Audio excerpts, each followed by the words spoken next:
I'm sitting here with Wynand Boshoff, the provincial leader in Northern Cape for the Freedom Front Plus party.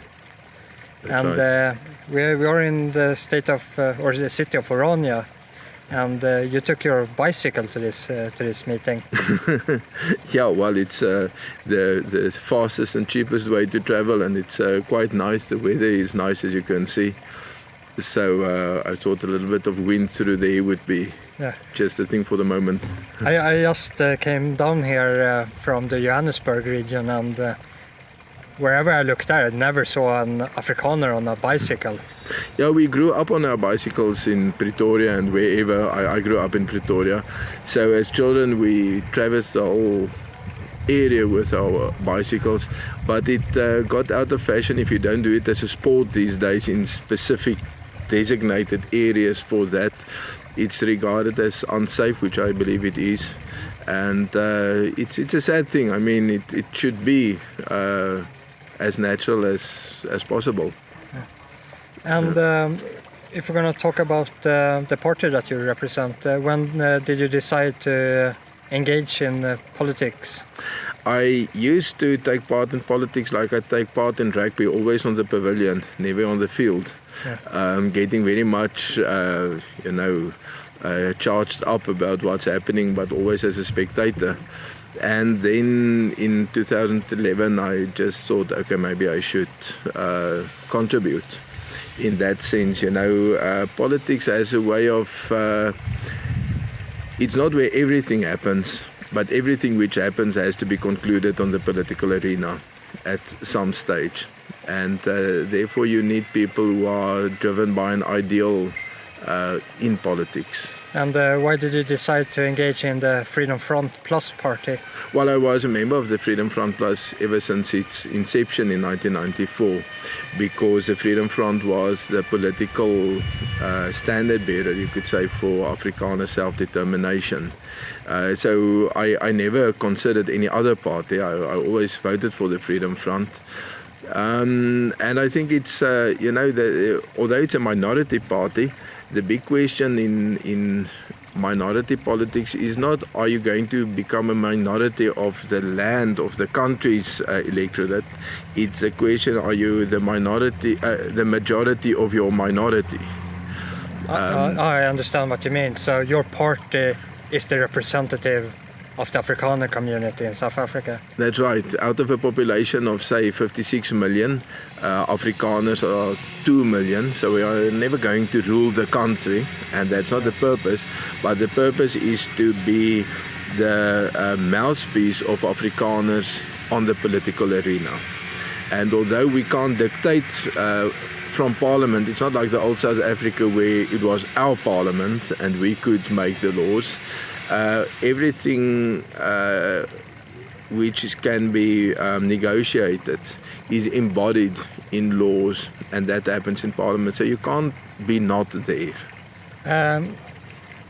I don't think this is a big guess, but it wasn't an accident that the party started in '94. No, it wasn't indeed. The Afrikaners who didn't want to, let's say who voted no in the referendum for the new dispensation, which led to the ANC government South Africa, it kind of moved to a head-on-head collision between Afrikaners and the new ANC government, and even with the old nationalist government, because there were many Afrikaners who said, but we are not going to lose control over our future in such a way, being subjected to a foreign government. Incidentally, that's not a racist thing. We had a 3 years war with the English, and they're even more white than we are. It's about freedom. And then there was a lot of negotiations behind the scenes. And then the Freedom Front was created to be the political vehicle of people opposed to a dispensation which would strip the Afrikaner from all its political power.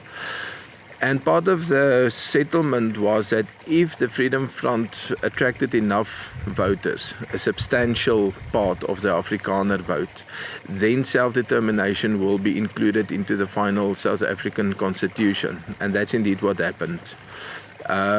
There was an expectation amongst many Afrikaners that if we had enough votes, then the government will give us self-determination. But that was never their intention. Their intention was to say, okay, then it will be legal to pursue self-determination, and let's say it created a door, but it's up to us to open the door and create a road towards that door. And how successful have you been in this number games that is the democratic system? Are you represented in the parliament in South Africa? Yes, we are represented in the national parliament and in several of the provincial legislatures. To a certain extent, our progress was hampered by the fact that in the old South Africa it was pretty much a two-party system with constituencies. That the winner takes all, not only in parliament but also in the constituencies. So people are programmed to say, okay, if you are not for the government, then you are for the biggest opposition party.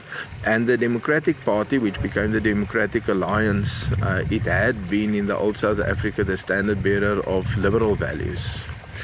And after 1994, Afrikaners felt quite attracted to these liberal values, in a sense because they felt liberated from the label of being oppressors, and in a sense because we had good training and good opportunities and a level play field suited us well, and the classical liberal values which was embodied by the DA appealed to many Afrikaners more than the cultural identity kind of politics which the Freedom Front advanced. Even so, we never dropped the let's say the lowest point of our support was some 120,000 votes in 1999, and from there we gradually grew. So how many people voted for you the last election? About 170,000. And that granted you how many seats in the parliament? 4 in the national parliament, and then in the Free State and Gauteng and Northwest provinces we also have members in the provincial legislatures. And how big is the provincial independence from the South African state? In theory, quite markedly. In practice, while all the provinces except the Western Cape is governed by the ANC, policy is formulated in Luthuli House in Johannesburg. The ANC provincial governments don't dare deviate too much from central ANC policies. So the Western Cape, where the DA governs, had a little bit of another identity. And they took up more of the autonomy which provinces are entitled to. Okay, so if I understood it correctly, the DA were the oppositional party to the Nationalist Party during apartheid time. So they would be an opposition party on the left of the governing party. And they are still the opposition party today, but against the ANC, which would place them on the right as an opposition party. Exactly, and that is one of the things that the present leader of the DA, Mmusi Maimane, the first black leader of the party, tries to change, because if you are in that position, you are never going to attract the mass of black voters. And if you want to take over the government in South Africa with a population of 56 million with at most 5 million white voters, and let's say another 2 million brown voters and some 800,000 Indian voters. And so he's trying to buy those voters with the redistribution of wealth. Or yes, the distinction between the ANC itself and the DA becomes less and less and less visible. It becomes a bit of a question of style. And how does that even benefit you as a third opposition party? Yes, markedly so. We need the next election in next year, 2090, to see to what extent. Yeah. You know what actually happened? You mentioned the pre-1994 era. The DA very successfully took in the traditional power base of the liberal white, which is predominantly English speaking, but they also incorporated the National Party. That's when the Democratic Party became the Democratic Alliance. And although the party officially then exited that alliance again, the members and the supporters remained in the Democratic Alliance. And then the right-wing supporters of the Conservative Party also joined that alliance, not as a group but as individuals. So that's... because you have your election now, is it in September? No, only next year, Okay. we believe about in May. Yeah. It's not been determined yet, but I believe it will be in May. And what difference would it make if you keep your 4 seats, or if you were to get 6 seats or even 10 seats? Would it even matter? Yes, because at present, Afrikaners, let's say a very substantial part of Afrikaners are very dissatisfied with the old dispensation in which we find ourselves. But as they vote for a party who is committed to it, analysts and the talking people say, okay, there's a lot of mumbling and rumblings and stuff, but by and large, Afrikaners support the new South Africa. And they regard their South African identity as being more important than their Afrikaner identity. And is that the case? I don't actually think so. People just vote for the opposition. They just vote against the ANC. I think there is a tendency amongst Afrikaners to regard South African identity more important, and the government plays in onto that with things like Rugby World Cup and building a South African identity. But the South African identity is becoming all the more bitter in Afrikaner mouths, as we were led into that by the promise that now we are going to have a just dispensation where everybody is just going to be a judge upon their merit and so on. But what did we get? We get black economic empowerment, which expressly excludes us from some positions, and now we even have expropriation without compensation. All these political reforms have been decided in the parliament, which you are represented in. How does the political negotiation actually looks like? Do the ANC even consider your voice in the parliament as legit? Do they even listen to you? Well, they listen to us, but they don't do what we want them to do. I think what would make a difference is if they say, okay, but the Freedom Front now represents a majority of Afrikaners. At the moment, we, as Freedom Front, is a minority of a minority. Yeah. And it will very much add to our, let's say, to the authority with which we promote Afrikaner interests, if we have the bulk of the Afrikaner vote. And the end goal with the Freedom Front Plus party is to gain some part territorial self-determination. Yes, there are two basic concepts of self-determination that we are both promoting. The one is what you could call cultural self-determination, where Afrikaners have the right to determine their own education and heritage conservation and maybe else, maybe some kind of welfare types of things, wherever Afrikaners are. and then we would also like a geographical self-determination, which would of course be different in different areas. Like Orania itself is an Afrikaner town, so it's full Afrikaner self-determination, but it's on a third level of government, it's on local government level. But if we can succeed in building an alliance or a combined force with all Afrikaans speaking people in the western part of the country, then we can have a geographical kind of self-determination which will not be racially defined, but being defined by being Afrikaans. Now I think like in many other cultures, I know that the Netherlands calls itself a multicultural country, which surprised me because I thought they were all just Dutch. Yeah.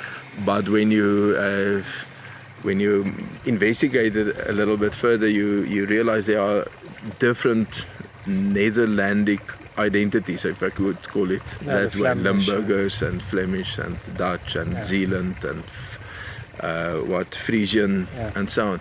So I think that we work towards that we have an Afrikaans identity with several identities in that. And with an Afrikaans identity, we dominate the whole western part of the country, and we should build upon that. Maybe in a sense the shattering of the rainbow to which we were subjected in the past, say 12 months more than before, might help us getting there. Yeah. Because we are in Orania right now, and that is in practical terms self-determination built up by yourself. And the Freedom Front Plus party, where do they see themselves within the community of Orania, or do they only rely on to get granted by the ANC government to get this cultural self-determination, or a territorial one, if you want to? No, the Freedom Front's position is that it's not a development organization, so it cannot establishment communities or do economic development, but recognition of what is done on other levels that recognition must be won on the political stage, and that is the Freedom Front's job.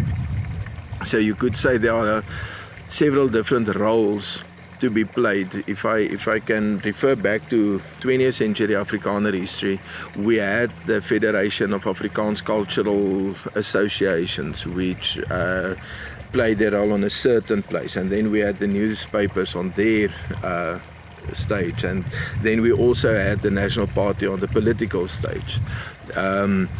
So that is part of it now. There are several civic organizations, something like Orania, which in fact, in solid terms create self-determination, but the Freedom Front's task is to represent that also on the political stage. So if you represent that on a political stage, is it an outspoken corporation between the Freedom Front and Orania? Yes. The Freedom Front's policy is not limited to Orania. So it doesn't say to all its voters, okay, you should pull up and move to Orania, although it openly and expressly supports the whole idea of Orania and the way in which it embodies self-determination. So as somebody once called it, the Freedom Front and Orania used to be two guys on a tandem bike. Now we are two guys on different bikes in the same team. All right. And do you have any other organization that you cooperate with? The Freedom Front. Yeah, the Freedom Front is part of the Afrikaans Language Council, Afrikaanse Taalraad, which is basically all organizations having anything to do with Afrikaans culture is part of that. It's also a non-racial Afrikaans and then also the PAN, South African Language Council. And then on the international level, the Freedom Front represents the Afrikaner at the unrepresented nations and peoples organization, which is based in Brussels. Okay, so that is actually an international organization. Yes, and then also there's the grouping in the EU Parliament, Freedom something. Yeah. I just forgot freedom what exactly, which is comprised out of many anti-immigration or immigration and similar parties, and the Freedom Front is also aligned with that.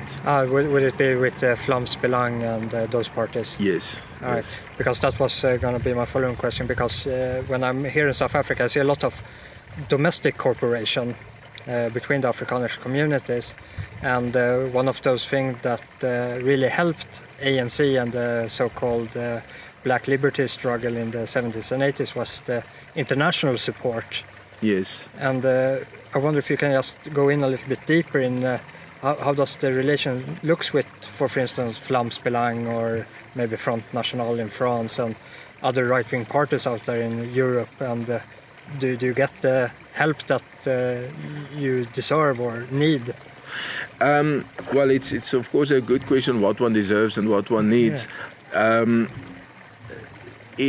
It was, it's one of those interesting things that people are labeled and then one responds to the labels. So we were very cautious for a long time with whom do we align ourselves in Europe, because we don't regard ourselves, for example, as neo-Nazi or anything like that. Yeah. And then one must be cautious not to align with someone which is actually neo-Nazi, and then you are by association regarded as such. So we rather approached, let's say, middle-of-the-road conservative parties, but they were not very responsive towards us again for the same reason. Yeah, exactly. Yeah, they would be called by the left. Now you are supporting apartheid or whatever. Exactly. It's a difficult position that the entire left establishment has put all the right-wing parties all over the globe into this like shame factor, that we are afraid of association with each other, even if we are in the same boat. Exactly. So that's why we first aligned ourselves with other peoples who lack autonomy. Yeah. And we said, okay, some of them are very left-wing, some of them are right-wing, some of them are Christian, like some of them Catalanes are... Yes, or the Basques, whatever. Interestingly enough, some of our people went to a Mondragon cooperative meeting in I can't remember where, but in the Basque country. And they were very cautious about accepting us, because the Basques are on the left side, and they regarded us. So they regarded us with a lot of suspicion. Yeah. But that was our first entry. Is other unrepresented people, other peoples looking for autonomy. And as a matter of fact, the leader of the Freedom Front, which is now another person, which it had been at first, is on the presidency of UNPO, that unrepresented nation and people's organization. And when UNPO had to decide whether they want to accept the Afrikaners as a member, it was the African members of UNPO who gave the final decision. That's quite interesting, because even during apartheid times, the Afrikaner community got some support from, was it Botswana, one of the black tribes' homeland, that didn't even want to be integrated in the South African Republic. Yes, and they, I think the Afrikaner groups who are members of UNPO is Afrikaner and the Wendas. Yeah. But I think the Wendas became members just a little bit after us. Yeah. But so you even still today, some of the black tribes are also seeking their own self-determination in this rainbow nation. Yeah. Well, I'm more referring to farther north in Africa. I think in South Africa, the whole black identity as opposed to ethnic identities is still very strong. The ANC is succeeding in maintaining that. But if I could say, one of the main injustices that colonialism brought to Africa is the mapping of the continent, which disregards ethnic ethnicity completely, and it's this line and that line and whatever, it doesn't matter who lives there. And then the Organization of African Unity in the beginning of the 1960s decided to maintain those borders, and that is the root of a lot of conflict in Africa, and that is why there are in many other African countries also ethnic groups working for independence. They are farther from their liberation, further, their liberation is further back, so they don't feel so much obliged to stay to that. In South Africa, still, there are individuals.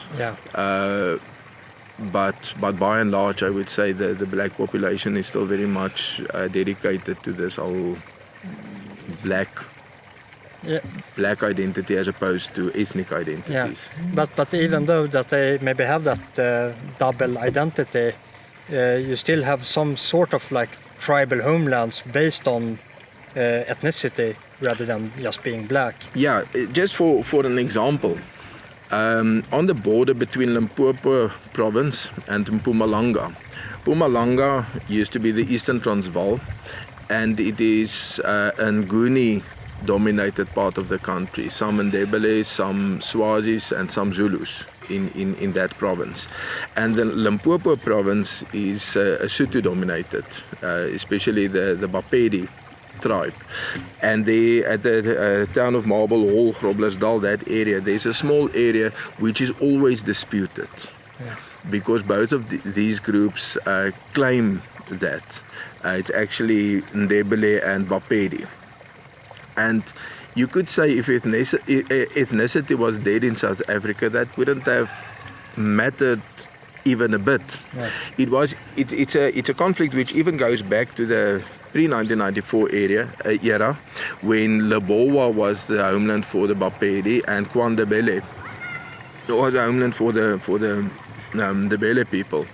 And that area, Mutsi, it has a mixed population, so if it was incorporated in Lebowa, the Ndebeles would become violent about it, and when it would be incorporated into KwaNdebele, the Bapedi would become violent about it. So it's very much alive and well. Even if you look at the present ANC structure, one of the central problems that Ramaphosa has is that there's no Zulu on the National Executive Council. And every time there's another rumor, which is of course then denied also, that there's a Zulu uprising, dormant in the ANC. Zuma, of course, he was very much... because he was Zulu. He was a Zulu, and as I always said, he Zulufied the ANC.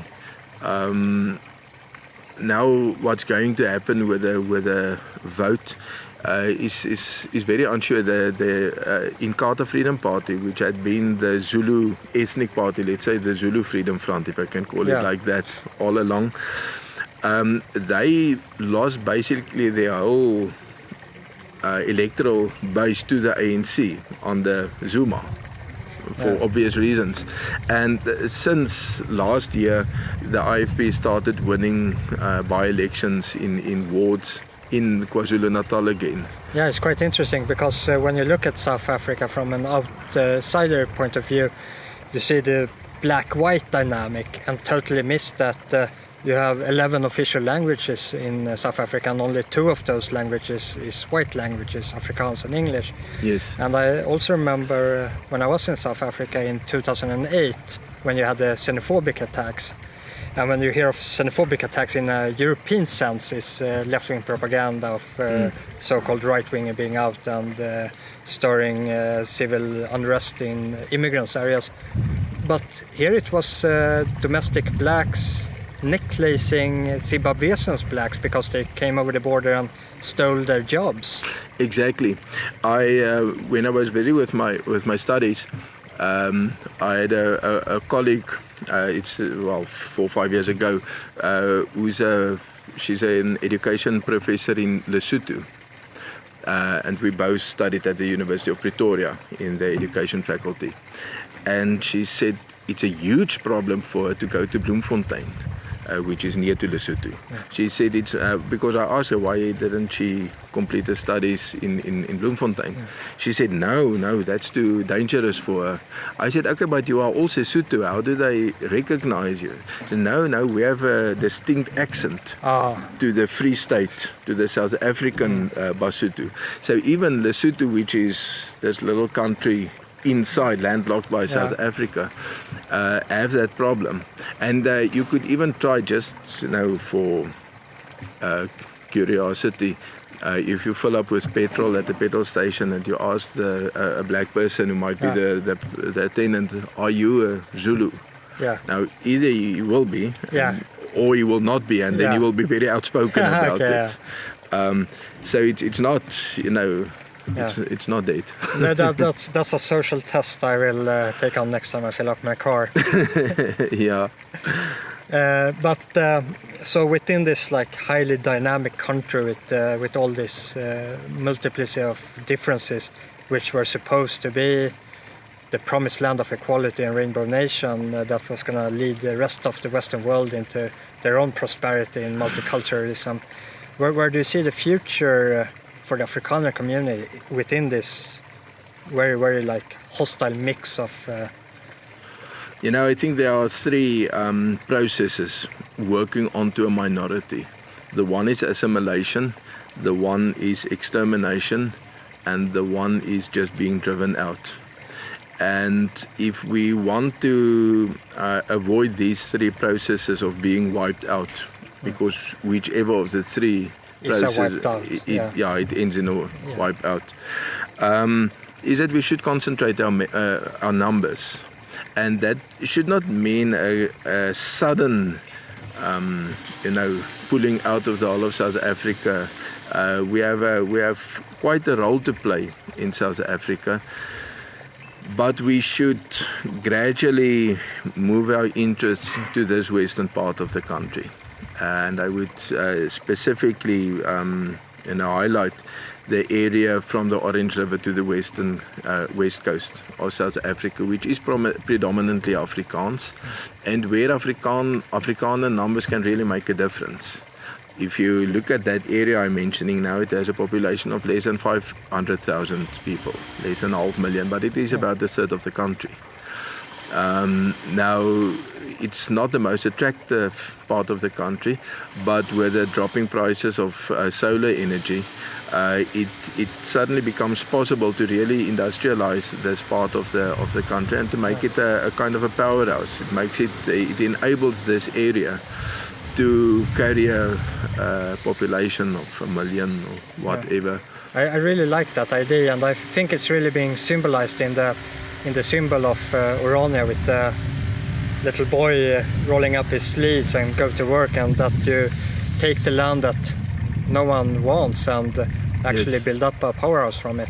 Yes, and of course this is the last area where the Khoisan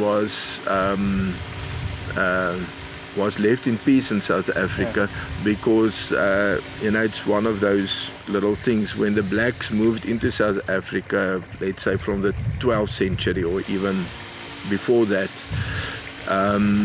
when they moved in, the Khoisan were all everywhere in South Africa, and they were chased out, and literally with genocide by black tribes. I mean, you can go and look in Zululand in the mountains, how many paintings of the ancient Khoisan there are to know, they left the mark. But they were driven out there, they were killed. And they settled in this arid part where they adapted, or some people say no, they didn't move. The guys who lived in the eastern part were exterminated, and the ones who had lived here in the first place, they just got away you know, because it was always too dry for the black tribes to move into their area. But that was never permanent settlement. The first permanent settlement came when it was possible to drill holes and get water from underground. And who was that? That was us. Yeah. That was Afrikaners.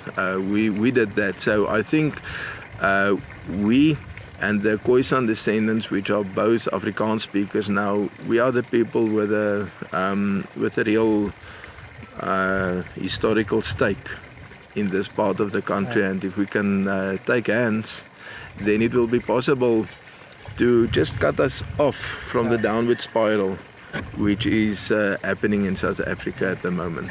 Yeah, I really hope that is the right direction to go, to take practice first and then self-determination will follow. Yeah, you know, when our ex-president Thabo Mbeki was still vice president, Thabo Mbeki, he said, show us the animal, create a reality that you confront us with, and we're doing that. Yeah, I wish you the very best of luck. Thank you. That's nice, thank you.